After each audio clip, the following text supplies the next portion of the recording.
Shit. Rig's way too happy. That's how much I like it. I forgot what I was doing. Because you were distracted by the sexy saxophone. The fucking Lethal Weapon always had to fucking offer. Can we talk about how crazy Gary Busey is? In the first movie? Always. Welcome to Sequilibrium. My name's Mike. Chad. That's Chad. And today's episode is one that I would say I've been waiting for to do with you since I thought about doing this podcast. Oh, really? Yeah. I mean, I've definitely have always had you in the mind to do this this podcast because of how much you love movies. But I love Lethal Weapon 2 so much that's like one of those. That's one that I've been waiting for to watch. I mean, I didn't even really need to watch it. I watched like an hour of it, and I took like so many fucking notes by myself while I was watching Buffy. You know, I'm not sure we ever talked about Lethal Weapon 2 either. No, we didn't, because it's not it's not that kind of movie. But then I gave you a list of movies. Right in there, right in the middle was Lethal Weapon 2. Yeah, you didn't hesitate. Fuck no, dude. Like, I would say another one that I'm waiting to do or that I'm excited to do is Creed 2. Creed 2. I think I saw Creed 2. The Rocky, it's basically Rocky 4, but with Creed's son. Yeah. So fucking good. So good. Oh my God. So Lethal Weapon 2, I guess what we should always do now is discuss the plot, or at least lay out the plot of the show or the movie in case you've not seen the movie. The movie is the continuing adventures of Riggs and Murtaugh, two fucking cops who just play by their own rules. Like, they have no disregard for, like, the law. You know, oh, they killed my wife and my girlfriend. Looks like I got to murder them now. Like, who the fuck gets the opportunity to do that? So, Riggs and Murtaugh are up against South African diplomats. And this was during, like, the height of Free South Africa. Like, right after this movie came out, Nelson Mandela was elected president, which I thought was so fucking funny. And two fucking assholes that are like, we have diplomatic immunity. We can do what we want. You can't even give me a parking ticket. Who's the dickhead now?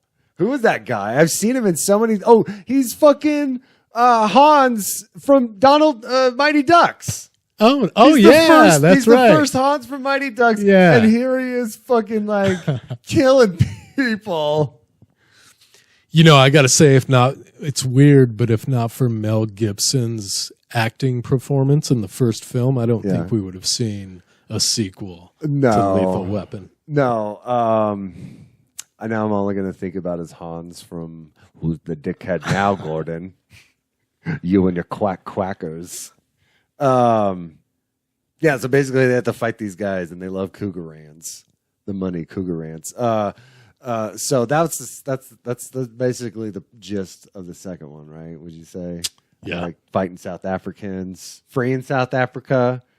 And then we got introduced to Joe Pesci in this one. So for some comic relief, like they thought the first one was a little too serious, so they're like, let's have a little bit of humor. The first one was dark. Riggs wanted to kill himself, like left and right. Yeah. I mean, dude.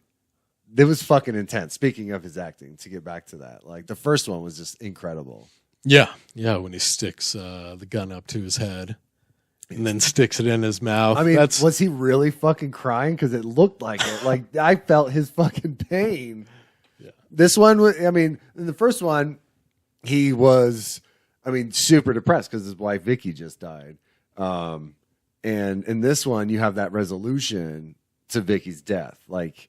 You got to hear more. He told Trish the story about, like the gold pen, get up now. Like, just that. Speaking of the best acting in the movie, right. Him doing the fucking drill instructor voice for himself.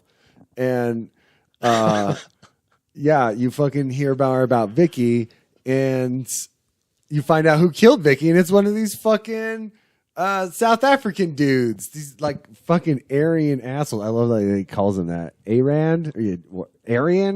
Yeah, it was quite the coincidence. Right, yeah, totally. Killed his wife. I know, but I mean, that's kind of like the thing about sequels. is that like tie into that story. We know Riggs's pain. In the end of the first one, he gives the bullet with a bow on it to Rian to give to Murtaugh. Like that, you know, like he doesn't want to kill himself anymore, but there's still like the unsolved pain.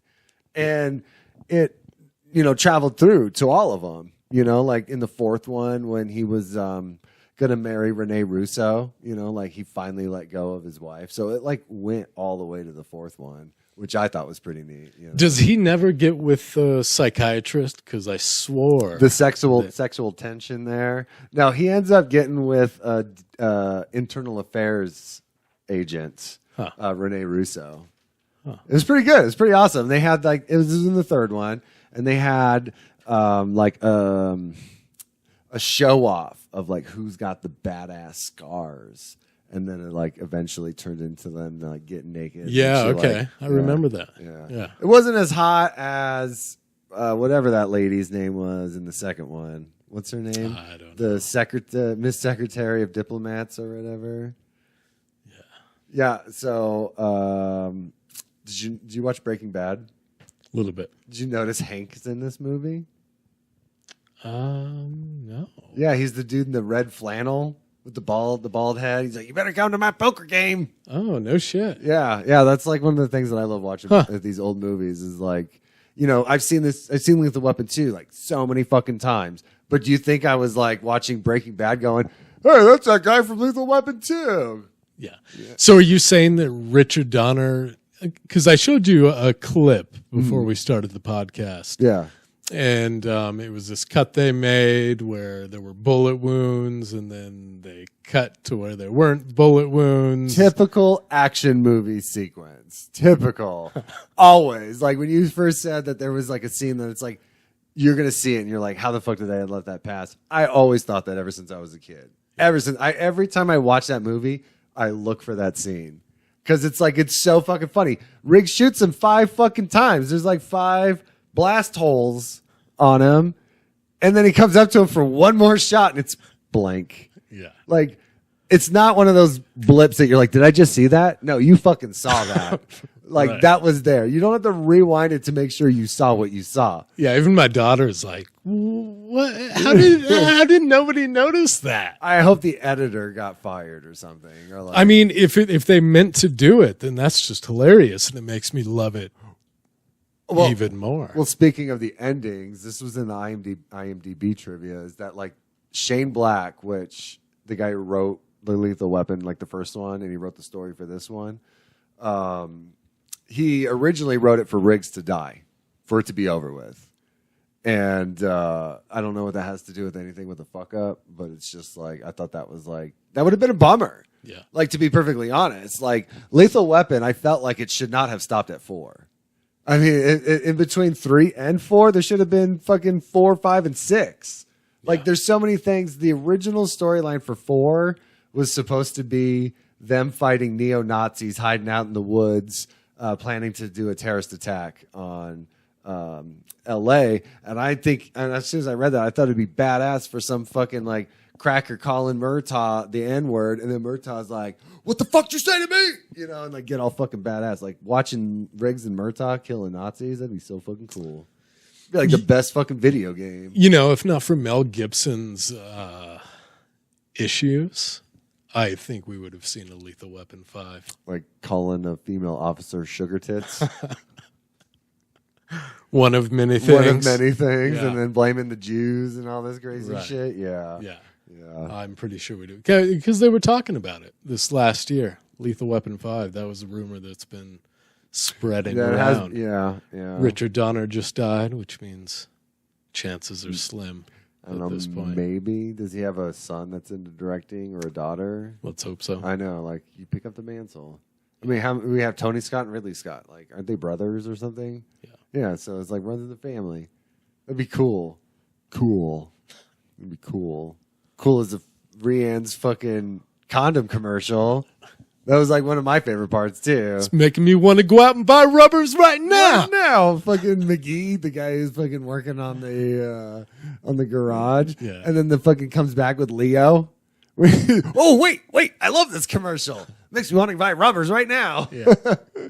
That's what I mean. Like they fucking like purposely added in all this fucking comic relief, and it just amplified the movie. It took the action and it had the comedy, and it was like a fucking perfect balance. Like, I mean, there's so many quotable lines to this that we always did as kids, and one of them included Leo going, "They fuck you in the drive-thru." And by the way, was Subway the sponsor in this movie? Because when Murtaugh was going through the TV, like getting it ready for Rian's commercial, there's a Subway commercial playing in the background. Subway and A1 sauce.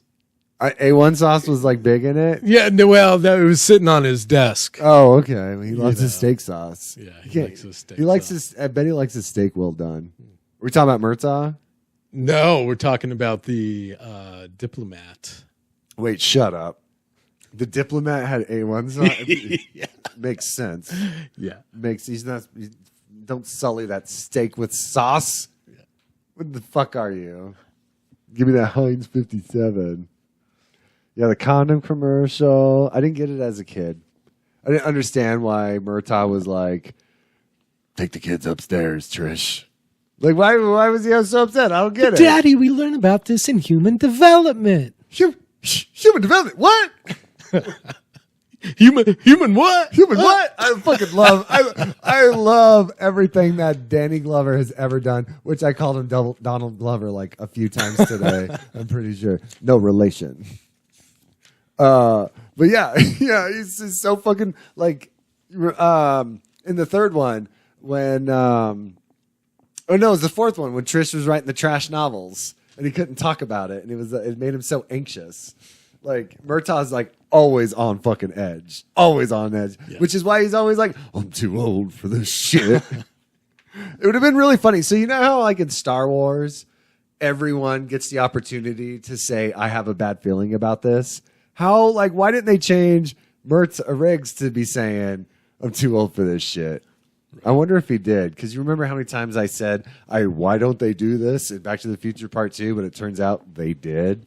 You know what's weird, man, is Danny Glover, when they did Lethal Weapon 1, was your age. 40 years old? He was 40 years old. Holy which shit. means he was 42 in Lethal Weapon. Yeah, this one was 88, right? 89. 89, yeah. Oh, God. The first one was so good. I wish I watched that one, though. You know, like I love the second one. I've seen it so many times. And like I told you, I definitely go 2, 1, 3, 4.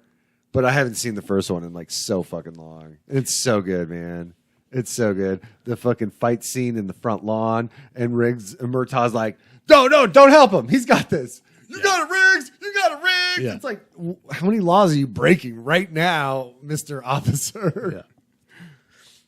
Yeah, it was a lot better than I remember. The first one? Actually. For sure. Like, things that I thought were weird about the first one was I used to watch Dharma and Greg all the time, and the bad guy was Greg's dad in Dharma and Greg, and Gary Busey. Okay, that scene where he's like trying to intimidate that guy to buy the drugs, and he's like, "Well, let me show you what my people can do. They can withstand lighters." And they held a lighter under his arm. Oh, yeah. I'm like, is he a robot?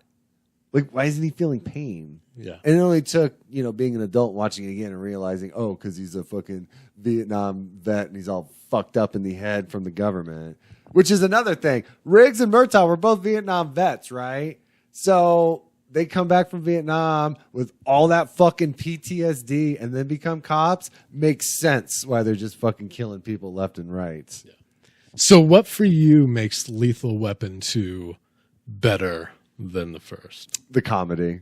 Yeah. The comedy for sure. Leo was a great introduction. Whatever you need, Leo gets. I always thought that was so funny. Like, we would quote that all the time. The scene where they're at the house with the stilts the first time, and Riggs is on the truck and he drops his gun, and then Murtaugh pulls over and fucking Joe Pesci gets out and he's holding the gun up in the air and he's just like flailing it around, and Murtaugh's like, "Give me that," and he like grabs it from him. Yeah. Like, so many funny fucking things. I mean, the condom jokes, the on 3 jokes, Like we always go on 3. And he's 1, 2, and then 3. And like the toilet bomb, I thought that was really cool. And I liked the bonding between Riggs and Murtaugh a lot more. Yeah. Like I mean, instantly the best buddy cop movie ever. Like, I guess we're gonna have to rest his shoe as a lethal weapon in the first one, and he's like, I'm done with this psycho shit, Yeah. and like Riggs opened up to him and like all this fucking crazy shit, I really like that. Popeye, you have a tattoo like Popeye? When he's talking to the kids outside Trixie's house. Yeah, with as much exposition as they got through that scene when he was talking to Murtaugh's wife. Yeah, with the gold pen. Yeah, it's I mean he did pretty well. Normally that would just be something awful to endure. Yeah, I liked when Murtaugh came in. Oh, Trish found a gold pen, and then she looked at Murtaugh and smiled. You know, it was like that was awesome because it's like Murtaugh's Riggs is part of the family, like always. After like that was the thing I liked, and that was the thing I liked about the fourth one too. Was when Marianne was giving birth, and they were taking a picture, and they're like, like who are you, whatever, and they're like, we're a family. Like I always love that. It's to bring the most popular meme going on right now on July 10th is that stupid Fast and the Furious family meme. Yeah, I'm sure you've seen it. I'm not sure I have, man. I'm just touched by family so much. And I mean, like, these aren't Academy Award winning movies by any means. Maybe for, special effects or something, but like great acting. Fantastic. I mean, I love it. It's always so weird seeing Danny Glover in like Be Kind Rewind or just other non-lethal weapon roles. Exactly. I know what you're talking about. Yeah. I mean, Mel Gibson, you're like Mad Max and Lethal Weapon. Always. It's never Forever Young or Man Without a Face. It's Mad Max and Lethal Weapon. Sorry, pal. Can't get away from it. Yeah, the success of that first one shows in the box office results of the second one. Because I think 25 million. Oh, really? I read like 232. The first one, I think, opening weekend was 125 or something. It was high up there. They made a lot of money. Yeah, I mean the second one, I think it was 232. The first one was 125, and I think the budget was 30 million. The first one's budget was 5 million. So yeah, that's makes crazy. sense. I mean, dude, think about that time. Like, I mean, movies were like way fucking cooler back then. Yeah. I think. I personally think so. I enjoy 90s, 80s, and 90s movies a lot more. I mean, like right now, Avengers is fucking cool. There's a lot of good movies I haven't seen yet. Nobody. I really want to see that. But like, I definitely would watch Lethal Weapon over like probably some of the other new shit that comes out. Yeah, they're cheaper to make too. That's the other thing. Back then, much cheaper to make. Best kill scenes. Yeah, seriously, $5 million to make Lethal Weapon. Right. I mean, what were you paying your actors? $10,000 because like there was some pretty fucking amazing things in that movie. Yeah. As far as like what budget would cost, like no sets, all location. They're fucking driving through. Riggs is running through the fucking the city, like shooting a gun. Like that's. You got to pay for that. It's not just like, oh, we'll film it at night really quick. Yeah. Best kill scenes. Because this is that kind of movie where there's just like multiple kill scenes. Okay, well, I have one, and I don't know if it's going to be popular. But that would be when he's underwater and he finds his new dead friend. Oh, yeah. Underneath the water. I mean... Just how effective it was. Yeah, as emotion. Makes it my favorite kill of the movie. Oh, my favorite is when he killed that guy with the nail gun and he goes, nailed them both. Not emotion attached, just a fucking kick-ass one-liner. Yeah. I mean, you knew that nail gun was coming back. You totally knew. They're in the fucking hobby room. McGee, like, with the nail gun, and they fucking duck and pull out their guns. You're scared. Check my shorts. Jesus Christ. Yeah. That guy, you knew they were going to use that to kill somebody. Because then when they leave, he again one more time, just for good measure. Yeah. I thought that was cool. The surfboard to the face was also really cool because he also says something like "surfs up." Not when he did it, obviously. Like I think he said something, or was that Last Boy Scout? I can't. I don't recall that line. So it might have been Last Boy Scout at the end. Bruce Willis is telling Damon Wayans, you just got to say cool things. Like if you're gonna hit a guy with a surfboard, you say before you hit him, you say "surfs up, pal." That's a movie that should have gotten a fucking sequel. But that's not the one that I have for today. Which Tango and Cash was written by Shane Black, who did this movie as well. Huh. And you could totally tell. Buddy cop, white guy, black guy, totally for sure. Yeah, it makes sense. Killed them both. What about diplomatic immunity? Oh, I love that. The best part is at the end when he said it. Yeah. Just been revoked. Yeah. Like, look at all the destruction that was just made. That takes some balls. And diplomatic immunity. And it's exactly like what else I was saying when we were watching it. It's like, who the fuck's that guy in the flannel and the buzz cut and mustache? Like, that guy's not South African. He's just a dock worker. They hired him. Yeah. He's just a casualty. He shouldn't have been there, but he was firing at them. So, I mean, it is his fault. And as we learned today, if you don't make a living wage, it's because you made poor choices in your life. And I'm sorry. Best kill scene. All the different cops being killed. Yeah. They get involved with South Africans and they're going to put a fucking bomb underneath your diving board. Did you see how she fucking flew? Across the pool. Yeah. Watch how fast I can get to the other side. Yeah, they're like pranksters. They put one in the refrigerator. Oh, you pranked us. We got you. Yeah. It's our money. Yeah, the consulate. That was also a favorite part of mine growing up because it was my parents' favorite part. When like Danny Glover's like in there making a scene so Riggs can get in undetected to fuck with Hans. And he's like, "Free South Africa, you dumb son of a bitch." And then Leo's on the backside going, "You dumb son of a bitch." Yeah. Repeating all this shit. See, I told you, dude, the comic relief in this movie is just like fucking hilarious. So how does he come back in the third?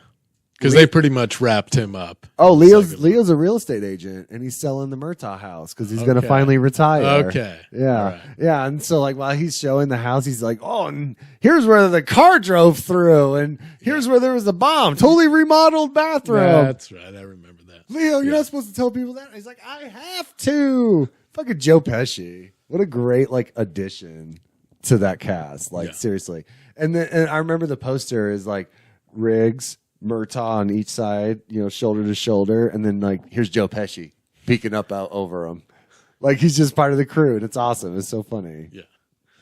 Yeah, he was a major part of that movie. The embassy, but you're black. My parents used to say that all the time. Really? You're black, because it was so funny. Oh yeah, and the thing about the South African Americans is they kept calling Murtaugh Kiffer. I always thought he said Kepper. Be a good Kepper. But he calls him a Keffer, because I have subtitles on. And I looked it up, and it's a derogatory word to a black South African. Huh? I'm like, damn, dude. Because back then, you couldn't just simply put on the subtitles. So if you heard copper, you're going your whole fucking life thinking they call him copper. But it turns out they're using racial slurs. Oh, interesting. Yeah. That's why I love subtitles. The other thing that made me see more foreshadowing, which they just love adding in this movie, is he's like, "You throwing away my magazines again." And then he's on the toilet reading the magazines. Like, he's like, come and take a shit and read my boat magazines, the ones I dug out the trash, remember? Yeah, it's funny how much differently they think than I do. If I was taking a shit and I unraveled the toilet paper to see that, I wouldn't think twice about wiping my ass with it. Getting on with my day. What did the toilet say? Boom? Yeah. Or something like boom, that? you're dead. Yeah. Or something. Yeah. The assassin guy for the South Americans, he looked like a Muppet. And he also, like his super slick side part Like, he doesn't look like someone who would know karate. Oh, the one that was always smoking? Yeah. Just making sure I'm not standing on plastic or whatever because he was afraid he was going to get killed. Right. But, like, who the fuck? That guy's so fucking dorky. Who would have thought he would have been, like, throw a fucking knife in the back of Murtaugh's leg and incapacitate him? Yeah, he was a little gangly, though. His martial arts didn't look all that impressive. It was more like dancing. He's like, look at me spin. Whee! Yeah. And then he gets hit by accident. Oh, I'm sorry. My leg just fluttered out. The constant bit of going on 3. That's the next thing I wrote. Yeah. Richard Donner and Always Sunny. I wrote that to bring that up. They pulled the Lethal Weapon 5 episode. I feel like that should be mentioned. That's if you own the DVD, you have it. I guess I understand why they would pull it, but it was so funny. Like, I mean, they knew it was offensive, but that was part of the joke because the characters knew they shouldn't be doing that, but they did it anyway. And I mean, wasn't it funny seeing Mac being Murtaugh? I mean, it was for the joke, not for to be offensive. Yeah. I think, and so like, yeah, that was one of those episodes that I just absolutely loved because it was so funny. Just it kind of gets weird halfway through when they switch. Took me a second to register when I went searching for it because I looked up on Google which episode it was, and it was just missing. Yeah, like, oh shit! They took out a Community episode and the Office episode that used blackface too, which I mean I get 100%. So I'm like totally supportive, but like as long as it's out there on DVD and we can watch it. I'm guessing Tropic Thunder isn't on Hulu. Yeah, and then, well, I mean that's the other thing. It's like Tropic Thunder. We talked about that one time, and I don't think that movie will ever get pulled because that's again, it's part of the joke of because we know you're not supposed to do this, so we're not trying to offend it. We're just trying to make fun of it. Yeah, I don't know if I get it. I feel like it's white people being offended for black people most of the time. Yeah. Especially when it comes to something like that. Yeah. I think everyone can find humor in that episode. I mean, humor is supposed to be on the edge, of like, if it should be okay or if it, just like that, like I didn't feel offensive. And I remember one time I offended 4 people that I know. Like, I know a buddy who probably thought it was hilarious. I was in a play in high school where the character that I had was a black guy. And so they rewrote it. Like there was a line where he's like, these crazy white folks. And they like, say this instead. I'm like, well, I was like, I didn't know why you couldn't portray. And I didn't understand why. And they were like, well, because you can't. That's like offensive. Oh, it makes sense now. Okay. But I wish I could say crazy white folks because I say that shit all the time. We've just been blasting through what I've written down. What have you written down? I'm not sure what I've written down other than things you've brought. I did write down that them opening up the first one with Jingle Bell Rock was perfect. That's pretty awesome. Yeah. I mean, right before that, suicide. The lady jumps from the roof. She's like, I can't take this song anymore. Yeah, and I was just putting their ages. This one started out fucking awesome. Riggs punching the roof, driving Triss's car, and Murtaugh's being all anxious again. Don't scratch it. Don't scratch it. And did someone ask to see more Mel Gibson chasing after a car in this one too?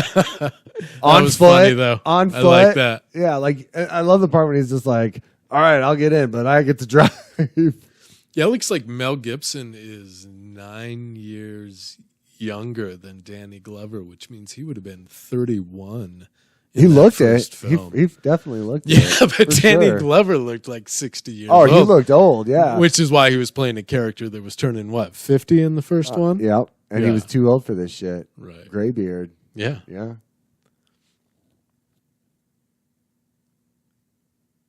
Oh, the coin, him using the coin. Oh, yeah. For the bet when he's doing right. Yeah, we get introduced to the fucking dislocated shoulder trick. As if you wouldn't look more into that. He was getting into evidence and stealing shit. I know. And he's just like, goddamn cougar ran. and he threw it in his drawer.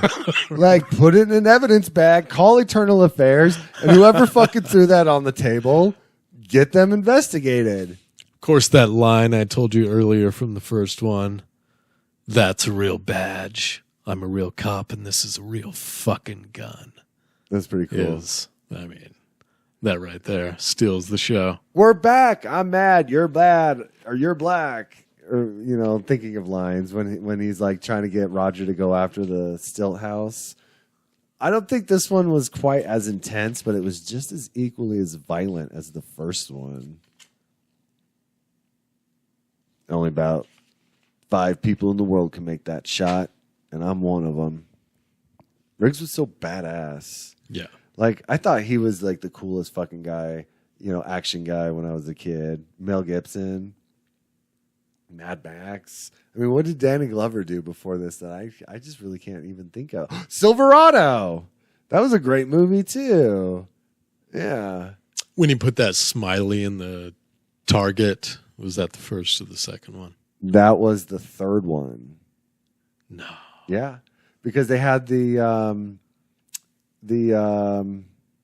cop killer bullets.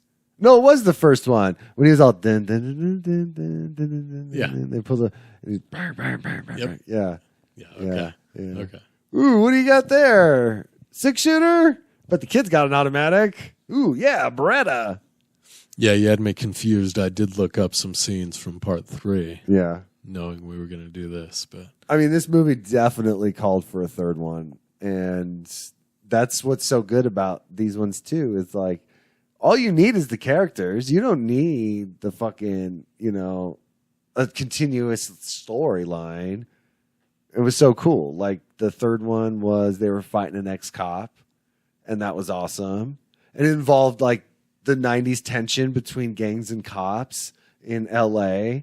And then the fourth one was Chinese immigrants smuggled in, and with Jet Li, like I just didn't see Riggs and Murtaugh fighting someone like that. I see Riggs and Murtaugh fighting, you know, neo-Nazis hiding out in the woods.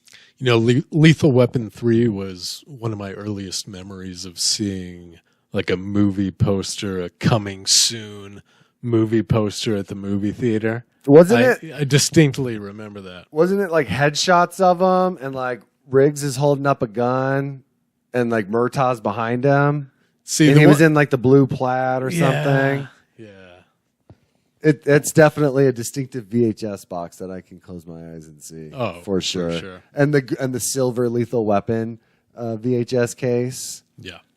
That was like mid 80s when like home VHS purchasing wasn't like so expensive. Not like DVDs back in like, when did I buy my first DVD player? I got it for Christmas. My first DVD I ever bought was Cable Guy. So it was like... Did they ever come out with like a deluxe edition Lethal Weapon? Mm-hmm. Yeah? Yeah, like the 4-pack of like all of them. I think there's special like features. Definitive. Yeah, all that shit. Yeah, for sure. I don't own them, which as much as I love the movies and I praise them, I don't own them. Yeah. Would you say Lethal Weapon's a Christmas movie, the first one? Yeah. Because it takes place during the holiday? Well, just the fact that it starts out with that song makes it a Christmas movie. It totally does. Didn't Die Hard do the same thing? Die Hard didn't do Christmas music, but it took place during Christmas. Yeah. Oh, that's a fun sequel. Die Hard 2. Yeah. They filmed the church scene out in Colorado somewhere. See, and the third one of that with a Vengeance might be my favorite Die Hard. Is it because of Samuel L. Jackson? Yeah, for sure. He just like Joe Pesci, just kind of like add it to the next level. Like funny, witty one lines, you know, like the budding fucking friendship between the two. I was kind of bummed that they didn't even mention him in Live Free or Die Hard in the fourth one. Which I don't even know if I saw the fourth one. I remember seeing it during Christmas, maybe. Yeah, I'm kind of through with Bruce Willis. I remember the last time I was impressed at all would have been Sin City. For reals? Yeah. Have you watched the Eli Roth remake of it's that Charles Bronson movie, Death Wish. I don't think so. It's pretty awesome. Yeah, it's pretty good. I mean, not like it's a great fucking film, but it's like as far as like fucking Bruce Willis like smashing heads open, it's pretty awesome. You know, it's pretty cool. Yeah, maybe. It just seems like one of those actors I can't take seriously anymore just because I've seen them in so many fucking things. Yeah. Like, kind of what makes Daniel Day-Lewis so special, too. Because he only picks those like 3-hour-long movies every once in a while. Yeah. Fucking There Will Be Blood. Jesus Christ. Like one of the most intense people in the entire fucking world. Best performance of all time. It's in the top 5. There Will Be Blood? Yeah. Top 3. Could be number 1. Top 3. I drink your milkshake. Yeah. I saw that movie at the Lyric. Like the old Lyric way back in the day. In the couch that's like full of fucking candy and lice. Yeah, I love that movie. So I wrote down like all these Shane Black movies because I just love Shane Black so much. And he did Long Kiss Goodnight. He did Last Action Hero, Monster Squad, Iron Man 3, and Nice Guys. That's new. Have you seen Nice Guys yet? Yeah. That. Yeah, and he did this movie Kiss Kiss Bang Bang, which I'm pretty sure I brought up before, but I absolutely love it. It's so good. It's like a noir, the sound, the songs, the sexy saxophone, like kind of like it's just awesome. It's so fucking good. Robert Downey Jr., man. That's what we brought up. That I think that movie was what brought him back when we were talking about Tropic Thunder.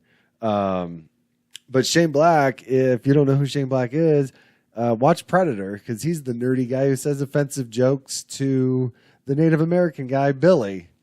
Geez, you got a big pussy. Geez, you got a big pussy. And she said, why'd you say it twice? And he goes, I didn't. Yeah, I forgot what his name was, but he was the Comtech guy, and he died right away. But Long Kiss Goodnight, that was another great movie, too, which was like, did you see that one? Yeah. Yeah, another good Samuel L. Jackson. Yeah. And Monster Squad, like, where the fuck did that one come from? I mean, if we're going to be talking about sequels later that need to be sequels, Monster Squad should have had a fucking sequel. I think that should have had at least 3 movies. It was so much fun. Fucking little kids fighting Dracula and the Wolfman and shit. Yeah. That was so cool. What else do I got? Riggs smoking in Captain's office. From Lethal Weapon 2. You remember that scene? Yeah. Where he's all, hey, Riggs, what does this say? And he throws the no smoking sign at him. And he goes, yeah, same thing as that. But I don't give a fuck. Yeah. So cool. And then, in the end, what's that he says to Murtaugh when he tells him to get out of smokes? You're lucky. I got to live with that. Like, no, you don't. Well, I guess you kind of do because he wouldn't. He don't give a fuck. He's gonna smoke a cigarette right in front of you. Oh, Lethal Weapon. I want you to throw those away. They'll kill you. Who did he say that to? To Murtaugh. Oh yeah. After he asked him to get out his cigarettes. Yeah.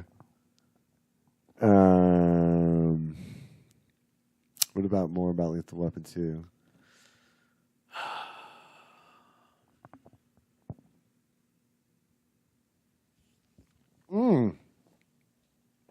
Here's some trivia. Do you want me to pull up some trivia? Let's do it. Some fun things. Where the fuck did I put my phone? It's right over here. All right, trivia. IMDb. Thank God you made an app. Oh, my internet's so slow over here now. The Lethal Weapon TV show. Did you ever watch that? No. The guy who played Riggs, so Damon Wayans played Murtaugh, and the guy who played Riggs was like, I guess, such an asshole to work with that they just like killed him off the show and like brought in like Sean William Scott to play like Really? not to play Riggs, but play the Riggs type of character. No kidding. Yeah. How many seasons? I think the show went on for like 3 seasons, maybe. Yeah. Let's see. During the scene where Martin Riggs is talking about his gold pen and is making what is presumably a pot of chili, he can be seen crushing Oreos into the pot.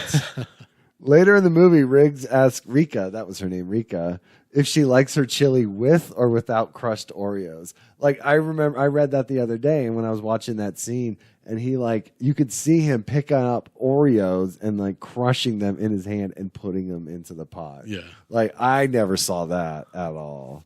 I thought that was really funny.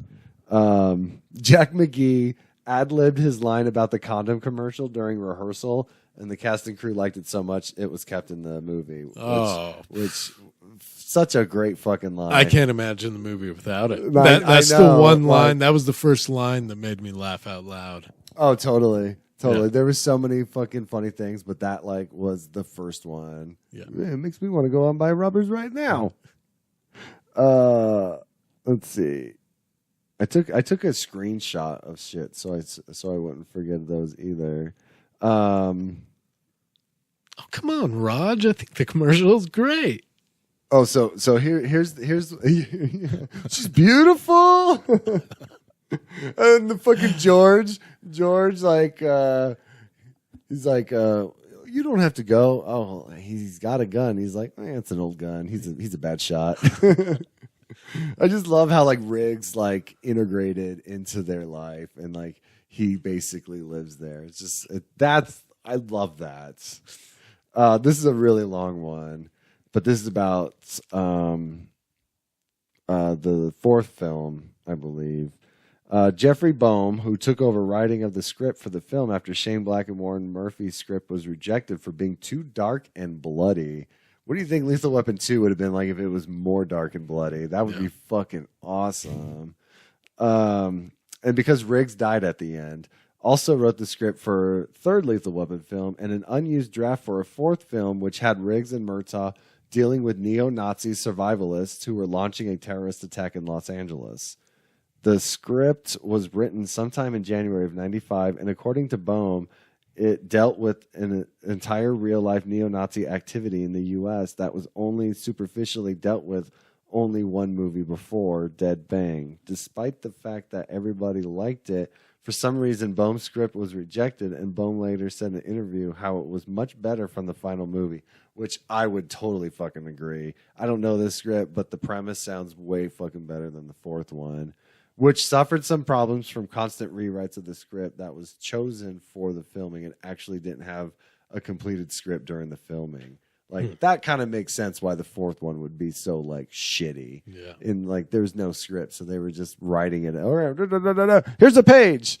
Get it out. Get it out to the actors. But, like, one of, like, neo-Nazi survivalists, Riggs and Murtaugh fighting those fucking guys, that's so cool. I mean, talk about two cops who play by their own rules. Wipe those fucking boys out, you know? Are you able to enjoy the fourth? Oh, for sure. Yeah. For sure. Like, I think it's really funny when they pull up to Leo and Chris Rock's in the back of the car and Leo goes to Murtaugh, hey, who's the perp? And he's like, you see the badge, see the gun. Like, that part was really funny. Yeah. That was the one part. That you with liked, Chris Rock. That you liked. Okay. Yeah. The thing I did, like, when I told you I didn't like Dogma because of his acting in that movie. It was because when Bethany died and Chris Rock goes, oh no. Like, I just didn't buy it that he was really concerned. But then again, it's a Kevin Smith movie. I'm not supposed to buy anything out of it. I did like his voice acting in B Movie, I must say. I never saw that, even though I love Jerry Seinfeld so much. It's a good one. It's a good animated kids film. He did the voice for Osmosis Jones, didn't he? I think so. That's another one I don't see, so I don't even know why I'm bringing up a movie I've never seen before.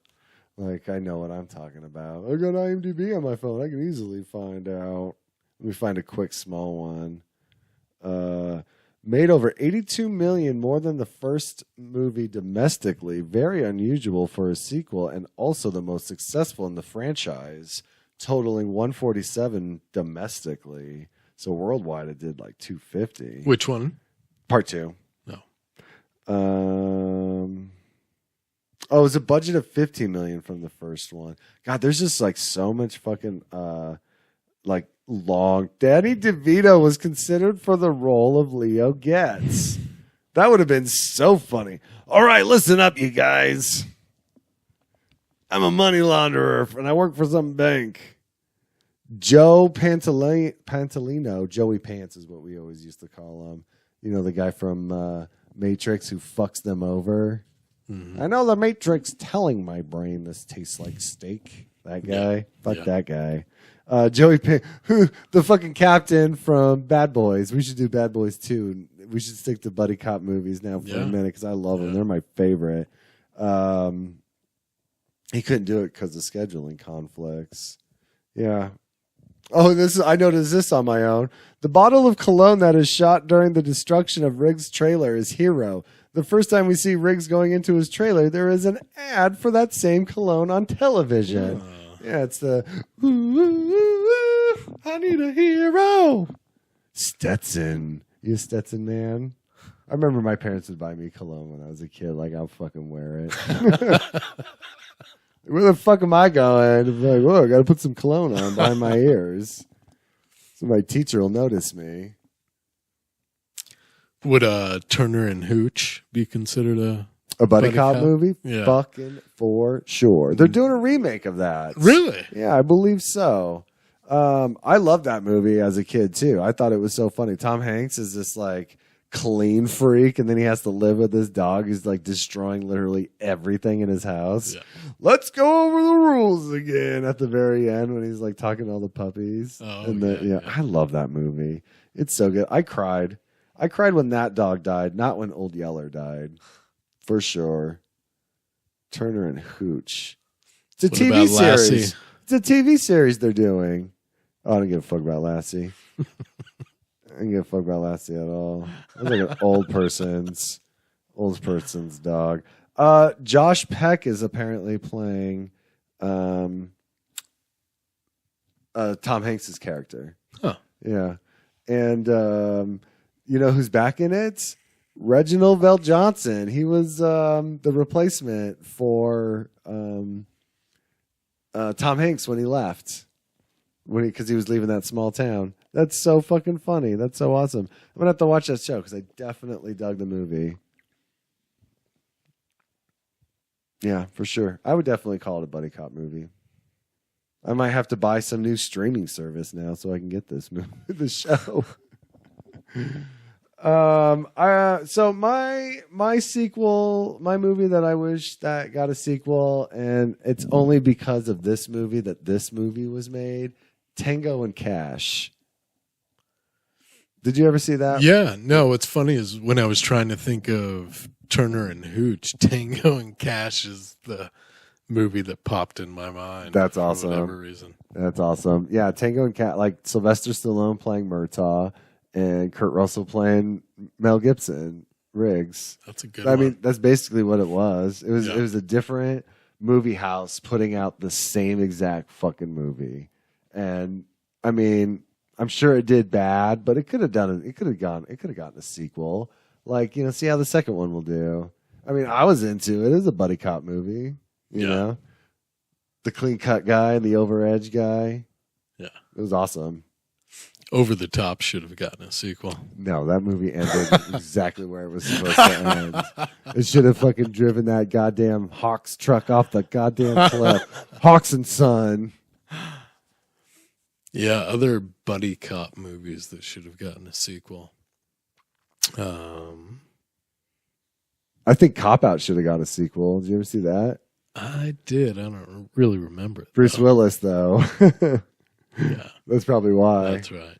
Tracy Morgan, Bruce Willis. Oh, wait. Was that the one that Kevin Smith directed? Uh-huh. Yeah. Oh, yeah. It was pretty good. When Tracy Morgan kept, like, quoting movie lines when he's interrogating people. Beetlejuice, Beetlejuice, Beetlejuice. Other buddy cop movies. There was a new one that came out with, it was a comedy, and it came out with Jake Johnson and Damon Wayans Jr. It was like a New Girl alum, and they were like pretend cops. Let's play cops. Huh. That was really funny. That would have been. I think a sequel would have been really funny if they were like cops and, you know, they were cops at the end. Actually, they became cops at the end. So like a sequel would have been fucking perfect. Did you say Damon Wayans was Murtaugh in the in the television show? Yeah. Huh. might have to check that out. I really like him. My parents liked it, and they liked the Lethal Weapon movies. That's how I got into them. So I would say it's probably pretty good. I just never gave it a shot because it's like it's not fucking Danny Glover and Mel Gibson. Like I'm not gonna sit here and think that that's Murtaugh. Like that's Homie the Clown with a gun. I'm guessing they didn't make cameos either. I mean, they probably didn't. No, they couldn't. Like, I mean, that would be kind of funny. Like if Joe Pesci showed up as like you see a sign that's like Leo Gets Real Estate or something like in the background. I mean, they did have comedy in the movies, so it's like, of course, there should be comedy in the show. I feel like you have to do that shit, just to please the fans. Yeah, sometime. The comedy. Yeah. I want to read some poor reviews. I guess that would be funny since we liked it so much. I want to see what bad things had to be said because on IMDb it's a 7 whatever. I'm still on Turner and Hooch. Lethal Weapon 2 is 7.2 out of 10. So I want to see what the worst review is. There's not many. It doesn't look like it. Let's see. 1 rating. Refine. Here we go. Traditional output from Hollywood. Oh, this is from 2009. This one's probably some angry movie nerd. This film has little in the way of artistic merits. But even if it had something in the way of artistic merit, it would be difficult to like this film without artistic merit. It didn't say that part, but it's like you might as well have gone for the third one, asshole. It is a traditional film produced by the very smug and self-assured Hollywood left and the liberal elite portraying white South Africans in favor of the retention of I can't say this word, so I'm going to spell it. Apartheid.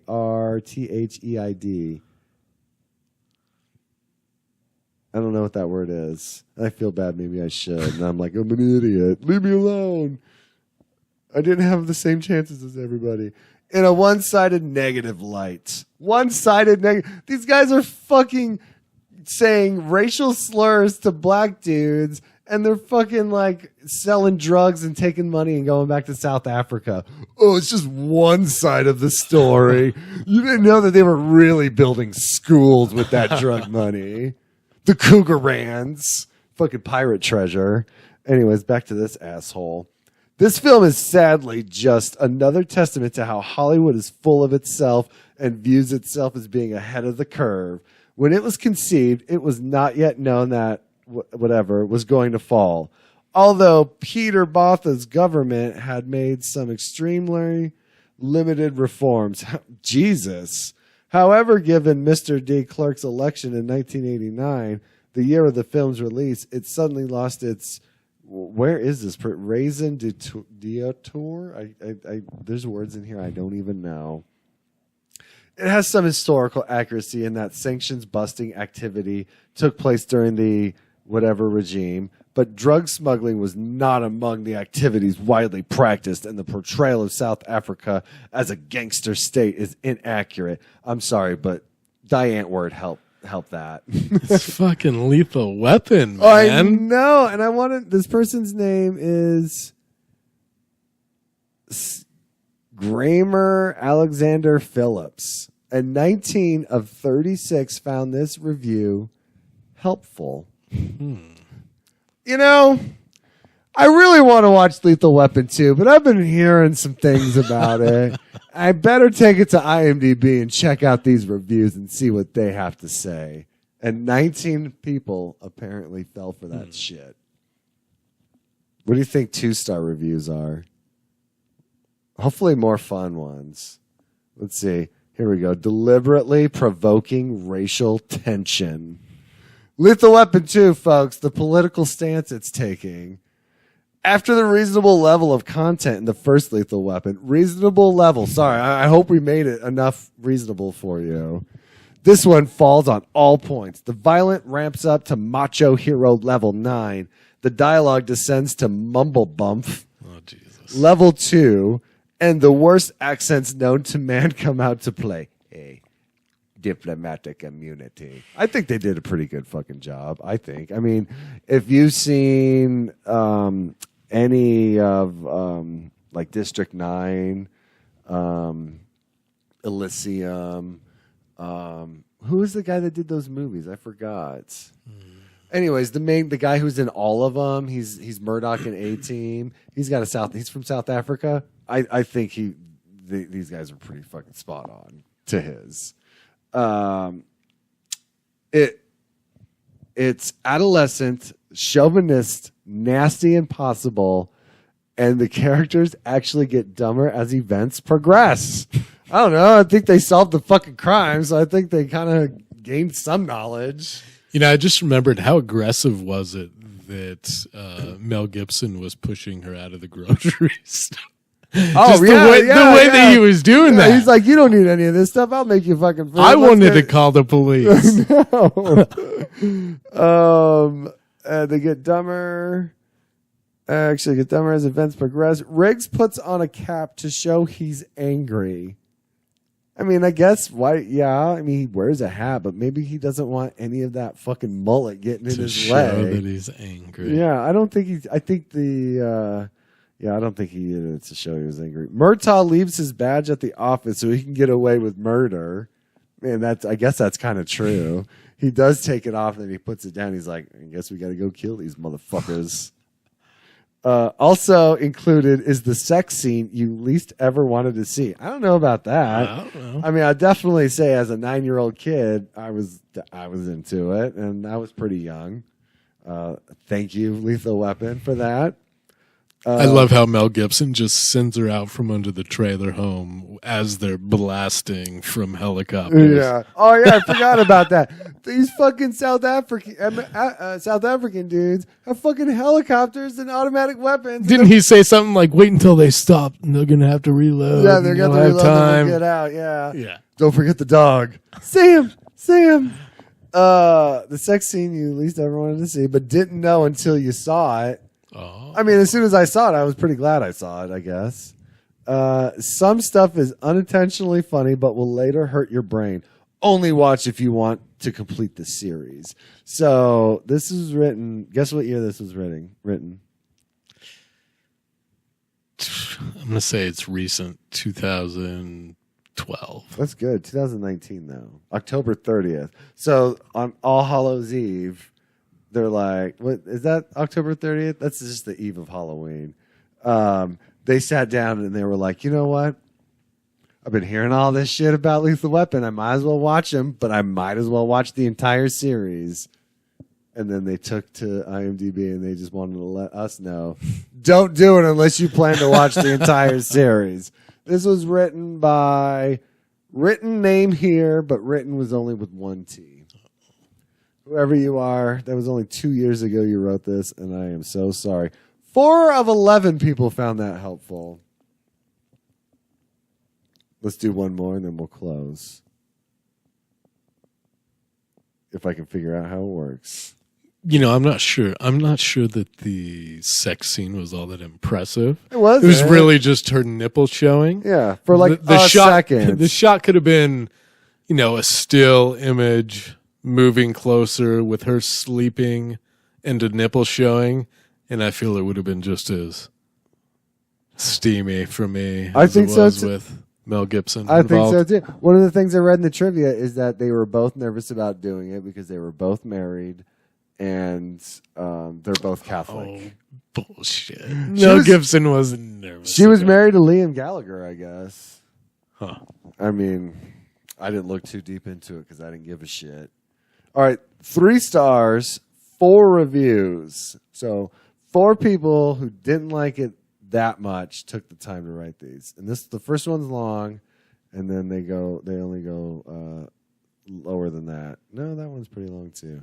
Don't matter. I don't care. I like reading them. Lethal Weapon 2, 1989 was a lame and useless sequel. I don't know. I think we talked about it for an hour, and I'm pretty stoked on it. Why was this made? To make more money. The first film was a surprise success. Go figure. I added that part. So a sequel was in order. What I hated about this movie was they changed the background storyline. Riggs suddenly got younger, but Murtaugh grew even older than he was in the first film. Do you remember Riggs being younger? Like, was there something that indicated that he was any younger? No. No. I think the only thing other than what we knew about Riggs was we learned more about Vicky. That was it. And that he liked Oreos and chili. Like, who the fuck? Okay, I want to try that now. Riggs' background was changed to suit the insane storyline. Like I said in the last comment, the series became more homoerotic as the series continued. Jesus. I don't see Riggs or Murtaugh wanting each other in any other way than they just enjoy each other because they're partners. Not that kind of partner. Not to get this guy. Another strike against the film are the cartoon villains. The only thing missing was them sporting thick mustaches and smoking big cigars. I hated this movie. The action scenes were overdone and realism only mattered when it suited the storyline. Like, I get it. A car, this is me talking, by the way. A car that has like a foot to gain speed to drive through 2 pallets worth of cash and break a door on a fucking freight storage box. That ain't gonna fucking happen. No. That ain't gonna happen. But listen, motherfucker, it's a movie. It's fun. You're not going to do it. I'm not going to do it. So let's watch it on TV and not be a prick about it, dickhead. The action scenes were overdone. Realism only mattered. Adding characters and making overt and annoying political statements date this lame movie even further. While the first film was fun, this one blows chunks. I don't like it very much. Overrated garbage. Wow. What year was that written? I'm going to say 2017. 2005. The title was Revenge of the 80s, the sequel. Written by Captain Couth, which I could only assume he meant couch because it's Couth. It was a typo. My index finger hit it up there, not the bottom one. 24 of 42 people found that helpful. It's a lot of fucking people to believe that bullshit. Like, did you watch the movie or did you just be like, I like what that guy's got to say? Here's another one. So all the bad ones are all about the politics of this movie. What a thin plot written by BSI, so maybe it's Busey. Maybe it's Gary Busey, and he's like, "This is bullshit that I wasn't in this one. Why did they show me rotting away in jail?" Sorry, Joshua. Riggs and Murtaugh are back, but the magic of the first film has disintegrated. The storyline is just awful. I mean, really, South African diplomats smuggling the mythical Cougarans into the U.S. It's just painful. Suspension of disbelief, bro. Suspension of disbelief. And the accents are absolutely abysmal. Can no one get an South African accent right? Can no one get, or will we forever hear the British or Americans making them sound like drunken Hollanders? I mean, I don't know. Like, was that Hans guy? Like, I mean, I don't know where he's from, but again, I didn't have an issue with the accents. Like, if there's anything to have an issue with about this movie, it's about the saxophone in between, like, or just throw some more music in there or something. Like, it's the final countdown, right. And then she flies off the diving board. Why couldn't they do something like that? That's my complaints. The only guy who got the African's accent right was Tim Robbins in Catch a Fire. Another thing about this movie that I disliked was Danny Glover so artistly describes an African's accent as being shitty. I mean, what a slap in the face to the Africans. Oh, God. There's also enough hypocrisy in this film. This is obviously written by a white South African, too. There's also enough hypocrisy in this film to make me vomit. I mean, Mel Gibson's character is like so against the diplomats, but then sleeps with their PA type. I mean, that's what their PA type. I mean, who cares? She didn't like her fucking job. She didn't like what she was doing. She wanted out of it. Riggs should never have left her alone because he knows the kind of people who are after them. So he would just leave her by herself. Oh, I'm going to go get some more Oreos for the chili. I'll be right back. Don't die. Wink. Don't waste your time watching this rubbish, non-researched film. I don't know if they're calling people fucking kafirs. They did their fucking research. If you want to see a film that doesn't completely insult a cultural group, then rent Die Hard 2. No, because it's fucking patriots who got fucked over by their country, so they're fucking trying to hold the country for ransom. I mean, didn't we see that in The Rock as well? Like, Die Hard 2. That was written in 2009. IMDb hasn't been around forever, but it's been around since the early 2000s. So clearly this is an issue over the last 2 decades. Yeah, it's strange. All right. 2 more after this one. And the last one is long. My 15-year-old enjoyed this movie. That's awesome. Yeah. I mean, it's a great and totally different generation. You know, like kids today are watching these new big blockbuster films today with all this technology. Like, you know, Avatar, but here let's watch Lethal Weapon 2 with practical effects, real explosions. Clearly people bled for this movie. You know, I mean, the script is awesome. It was great. It was.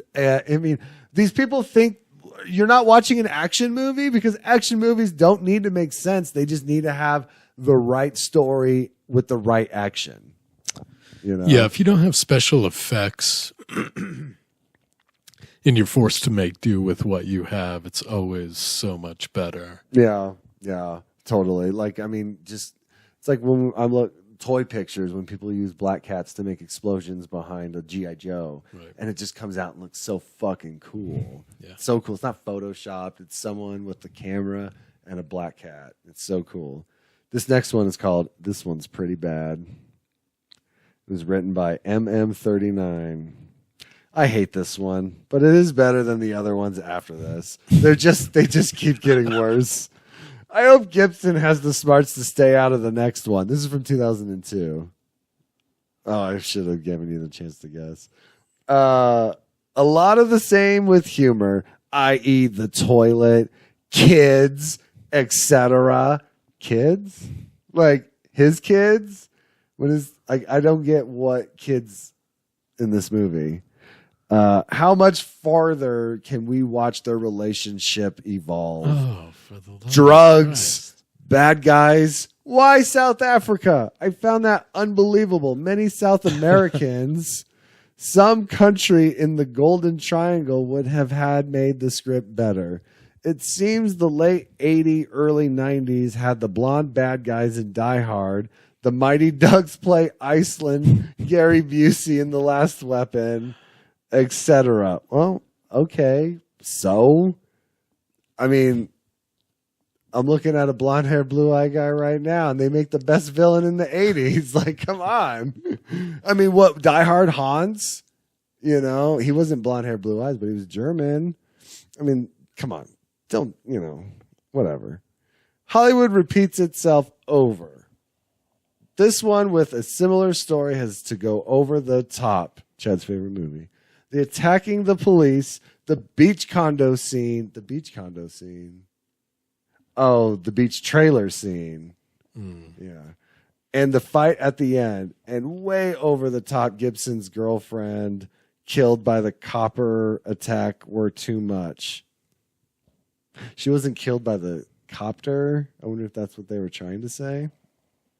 Like many part 2s, they get worse. And 3 or 4 in this series picks up speed downhill.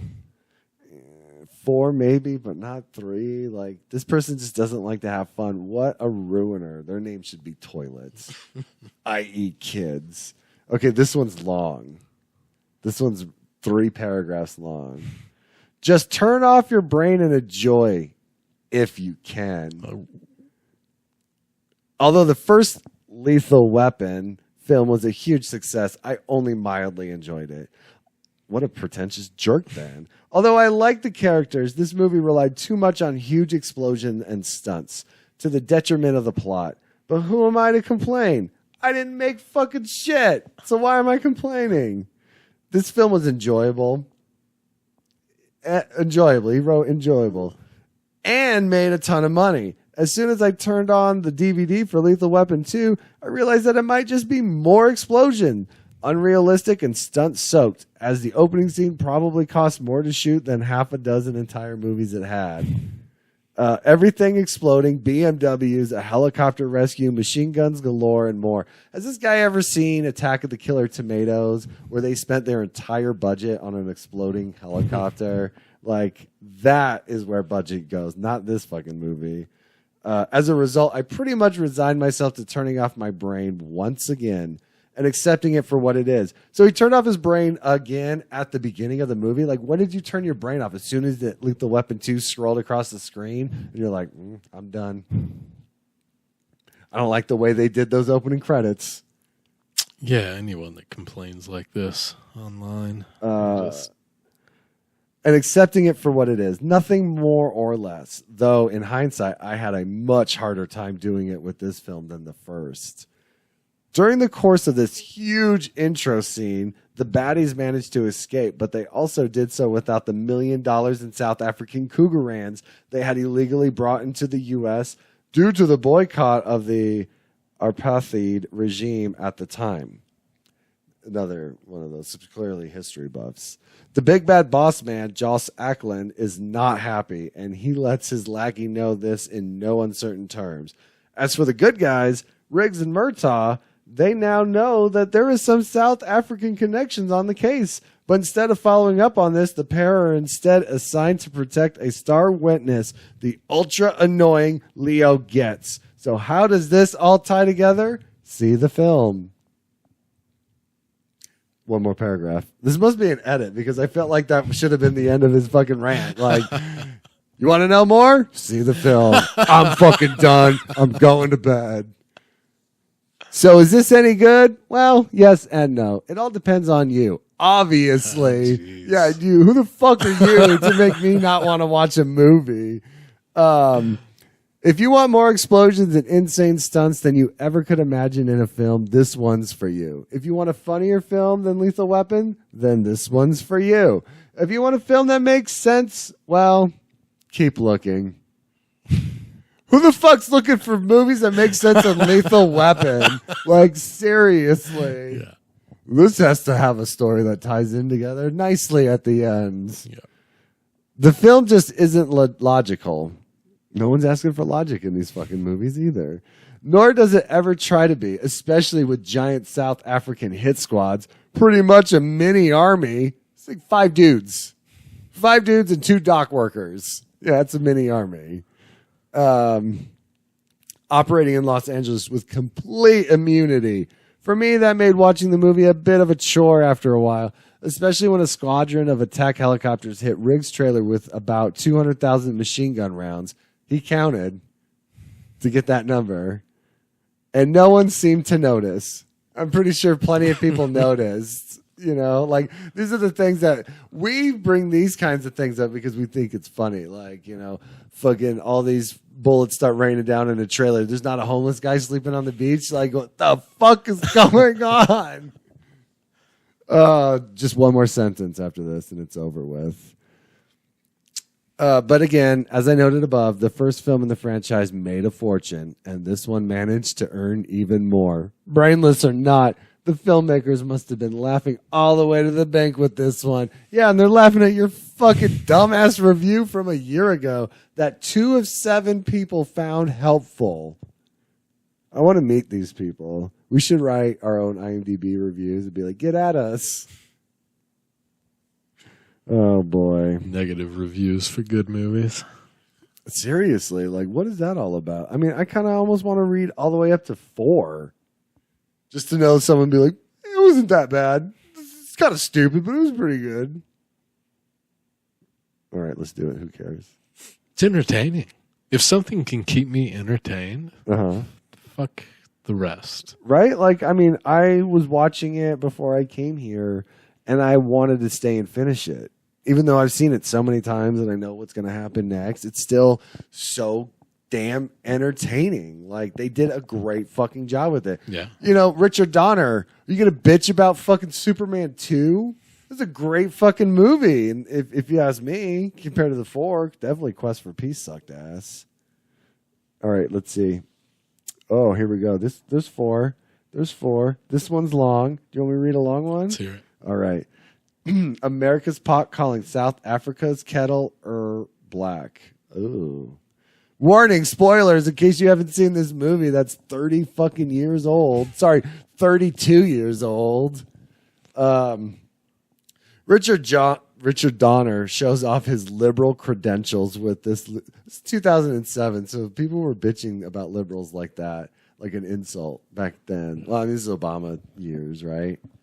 Right? Did we get Obama? Yeah. No, we got Obama in 8. This was still George Bush. Yeah, this is still George Bush. With this ludicrously overcooked, simplistic attack on the politics of South Africa, it's not as if America is the cradle of racial harmony and brotherly love. And further irony is added by the fact that the movie is set in the city that was the home of Rodney King and glorifies the police department that did so much towards community relations with their brutal racist behavior. Wow, this is coming from someone who's like, Richard Donner's a liberal, but they're like, I wonder if this person has a Back the Blue sticker on their truck right now. Fuck the police department in L.A. So Donner's salt and pepper pairing, who clearly have a late equal developing teenage crush on one another, do their own thing with fine disregard for the rule of law or the rules of evidence, and no one worries because the bad guys are white South Africans. Surely a worrying example of police racism in itself.